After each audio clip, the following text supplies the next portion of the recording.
तो मेरे को ऐसे एजिटेट सा होता था श्री राम जी के सामने, कितने लोग आए क्या करें। मैंने उनको अलग लिया साहब कि मैं तो बस में बैठ के तो आया हूँ और एक अंडरवेयर बनियान लेके आए, आप कहो तो किसी के पीछे हो जाऊँ। चुनाव के अंदर एक चर्चा हमेशा चाले कि कोई टाइम बिरला जी चुनाव लड़ा जी और बाना हरा दिया, बा गलती होगी कि बिरला जी जो छोड़ के चल गया, तो अब कब आप भूल मत करो कि भामुजिन भी आप हरा दिया।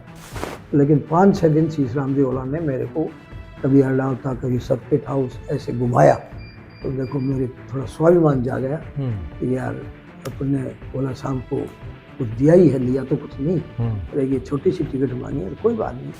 अभी थे चुनाव से पहले तो जब तक थे संभाल रहे हाथों कंपनी को कितना 24 में तो 1500 करोड़ रुपया के करीब होगा। 1500 करोड़। हाँ, लेकिन एक तरह से देखें तो इस मुकाम पे इनडायरेक्टली उनको भी हाथ है, से श्री राम जी ओला का ही हाथ, उनको हाथ है, उनका ही हाथ। ठीक है। अब ई मित्र की सभी सेवाएं झुंझुनू, जयपुर, सीकर, अलवर, दौसा, कोटपूतली, बहरोड और खैरथल तिजारा तक एक ही विश्वसनीय नाम के साथ यूनिक पे। नया ई मित्र खोलने में अब किसी तरह की परेशानी नहीं, क्योंकि यूनिक पे के साथ सब कुछ आसान, तेज और सुरक्षित। आज ही संपर्क करें। यूनिक पे, आपका विश्वास, हमारी पहचान, आपकी हर जरूरत अब आपके अपने जिले में। जी ये कुछ राजनीतिक बातें हो गई, कुछ पर्सनल बातें करना, क्योंकि आम जनता जगह तारा वोट रही है, फिर झुंझुनू का जगह लोग भी जानना चाहें आपके नेताजी के बारे में। तो नेताजी का पिताजी को नाम नौरग्राम जी। जी बिल्कुल। उम्र को मान पता लगा क्योंकि 67 साल थारी उम्र है। जी जी एक्चुअल है। हाँ हाँ बिल्कुल। पहले बचपन में भी हो जाएगा, देख देखो कागजाम कुछ और होती है, रियल कुछ और होते हैं, वो लफड़ों ने है 1 साल को तो है। 1 साल का तो हाँ। 67 की जगह 63 का हो, 66 का हो। नहीं, मैं 1 साल बड़ी लिखेड़ी है मेरी। देखो यह एक चीज हुआ कि देखो हाँ। उम्र न लेकी औरतों ने कभी पूछा तो छोटी बताऊंगा हाँ, हमेशा। नहीं नहीं, मैं स्कूल में छोटे चले हुए हो अच्छा। और वो टाइम में बोर्ड के एग्जाम के लिए अगर वो कैलकुलेशन कराना बैठी हुई ना तो 1 साल बड़ी लिखती। शिक्षा की बात करा तो 68 साल थारी उम्र है और बी टाइम में थे स्नातक, साथ में पीजी करी। तो की शिक्षा के प्रति पहले से लगाव हो या फिर क्योंकि बी टाइम शिक्षा को इतनो लोगा बीच में हो को नहीं भाई पढ़ाई इतनी जरूरी है। देखो, शिक्षा के प्रति मेरे पिताजी थे वो पूर्व सैनिक थे और उनका शिक्षा के प्रति बड़ा रुझान था। वो हमें बच्चों को ही नहीं, अपने बच्चों को, गांव के लोगों को भी सबको कहा करते थे कि बच्चों को पढ़ाओ। तो उनके मन में हमेशा ये थी कि बेटा शिक्षा खूब अच्छी लो। अगर किसी को वो कहते थे आर्थिक दृष्टि से कोई कमजोर होता उसको भी कहता था कैसे भी भैया दुख पाले सुख पाले, लेकिन बच्चों को पढ़ाओ। एक तो उनकी प्रेरणा थी। फिर देखो, मैं इसमें सेठ साहूकारों को भी धन्यवाद देना चाहूँगा कि हम झुंझुनू की ये वीर प्रसूता धरती पे जन्म लिया, ये हमारे लिए बड़ा गौरव की बात है। सबसे ज़्यादा भाग्यशाली उस समय सरकार की स्कूल कॉलेजें नहीं हुआ करती थी, लेकिन मेरा गांव है बिल्कुल बगड़ से 4 किलोमीटर पर। तो उस समय अगर आप बात करें, पिलानी में बिरला जी थे, चिड़ावा में डालमिया थे, बगड़ में माखरिया जी थे, झुंझुनू में सेठ मोतीलाल थे, रामगढ़ में रुइया थे, चूरू में लोहिया थे, सीकर में बजाज मित्तल, मतलब यूं मानो कि बड़े बड़े उद्योगपति देश में 15 होते थे, उसमें एक सिर्फ टाटा को छोड़ दे तो 14 यहाँ से इकट्ठे होते थे।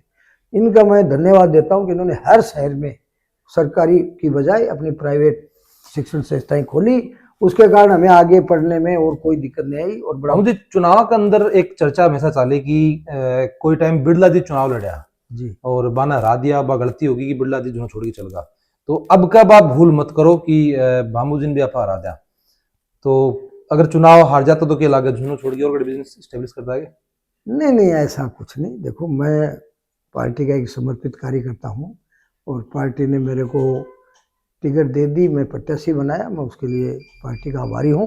और मेरे को जनता अगर हराती तो भी मैं यहीं रहता, जिताए तो भी यही हूँ। मेरे को पार्टी आजीवन मैं तो यही जनता के बीच में पार्टी के प्रति समर्पण के साथ काम करूँगा आजीवन। पहले थे कॉन्ट्रैक्टर, हाँ A+ ग्रेड मेरे हिसाब से। जी जी, A+, तो A+ ग्रेड काफी बड़ी आप हाँ, की सबसे ऊपर की ग्रेड हाँ, हुआ है। डबल ए क्लास, ठेकेदार जी, हाँ डबल ए क्लास। अभी विधायक जी हो जी, तो कौन सी जिंदगी थाने ज्यादा आसान लागा है या फिर ज्यादा अच्छी लागा है कि यार बा जिंदगी ठीक है, अब तो ज्यादा भागदौड़ हो गई है, फिर कौन सी? देखो, जैसी हमारी पारिवारिक परिस्थितियां थी और जिस परिवेश से हम निकले थे, एक सैनिक और किसान के घर से, तो उस समय दाल रोटी का जुगाड़ जरूरी था।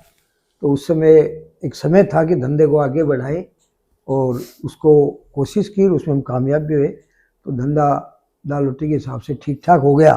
नहीं, तो मटर पनीर तक पहुंच गए। उसके वैसा नहीं है, लेकिन उसके एक संतुष्टि होती है आदमी को।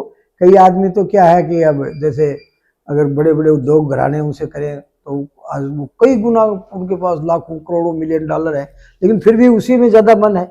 अब मेरी देखो पारिवारिक परिस्थिति मानो या मेरी रुचि का विषय भी थोड़ा राजनीतिक था, तो मेरे भी मन में आता था कि यार कभी अपन भी कोई जनप्रतिनिधि के रूप में बढ़े। तो उस एक इच्छा को पूरा करने के लिए मेरा बीच बीच में देखो मैं 95 से कर ही रहा था, पंचायती सदस्य बन गया, 2000 में बन गया, 10 में, 15 में मेरी मिसेज, पहले मेरे पिताजी। तो थोड़ा रुझान देखा हमारा था राजनीति का कि अपने अब ठीक है दाल रोटी तो हो गई, और अब यार नहीं, अब तो आप दाल रोटी तक मत रोते, जनता की दाल रोटी के लिए तो शुरू करे होते। जनता की सेवा भी करा। बिल्कुल सही बात, तो जनता सेवा करने आया को मन हो, और अब जनता मन आशीर्वाद दे दियो, स्नेह दे दियो, आशीर्वाद भी काफी तो भयंकर मैं दिया है। जोड़ों की जनता को बड़ा आभारी हूँ कि उन्होंने मेरी मनोकामना भी पूरी करी, और भारतीय जनता पार्टी को एक कार्यकर्ता होने का नाता उन्हें भी एक जनप्रतिनिधि के रूप में। और मुझे क्योंकि थे विधायक हो तो और साथ में पहला कॉन्ट्रैक्टर हाँ भी, और वो तो सदा ही रहोगा, तो झुंझुनू का कोई कॉन्ट्रैक्ट भी अभी था कि नहीं है? कोई सड़क को कोई हो रही है को कुछ? नहीं, राजस्थान पहली बात तो ये है, देखो मैं अब किसी भी फर्म का कोई डायरेक्टर भी नहीं हूँ,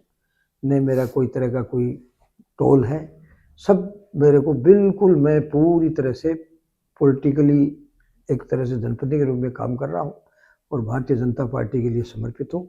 मेरे पास कोई व्यापार कोई धंधा नहीं।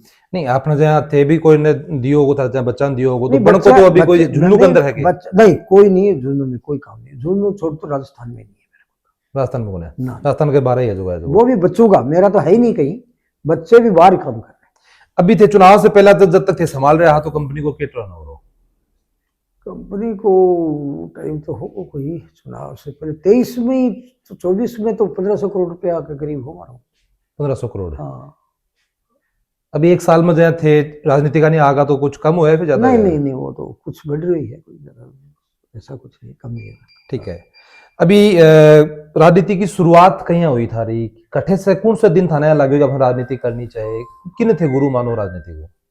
नहीं, गुरु तो कुछ नहीं, पारिवारिक संस्कार ही ऐसे थे कि भाई पंचायत में पिताजी जब 53 में तो रिटायर हो गए थे, 1959 में पहली बार पंचायती राज लागू हुआ, तो पहले बड़ी पंचायतें थे तो 1962 के वो सरपंच बने, 1965 में बने, फिर 1968 में तीसरे चुनाव में निरोध बन गए पंचायत में। तो उस समय से ही है, फिर बीच में हम मतलब राजनीतिक गुरु पिताजी हैं? पिताजी से देखते थे कि भाई ये मतलब एक तरह से डोमिनेट करते थे पंचायत हाँ, लेवल पे। वो अब उसके बाद में भैरव सिंह जी जब मुख्यमंत्री थे तो पहली बार ये सिंबल का सिस्टम शुरू हुआ था कि भाई पंचायत मेंबर को सरपंच, तो वो आदमी चुनाव लड़े तो 300 दिन वही रहे।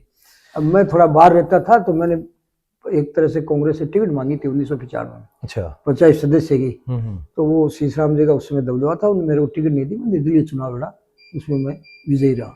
फिर 2000 में फिर मैंने टिकट मांगी। उन दिनों में भारतीय जनता पार्टी ग्रामीण परिवेश में कमजोर थी और आली कमजोर थी, तो 2000 में भी मैं निर्दलीय के रूप में चुनाव लड़ा, उन्होंने टिकट नहीं दी, फिर मैं चुनाव जीत गया।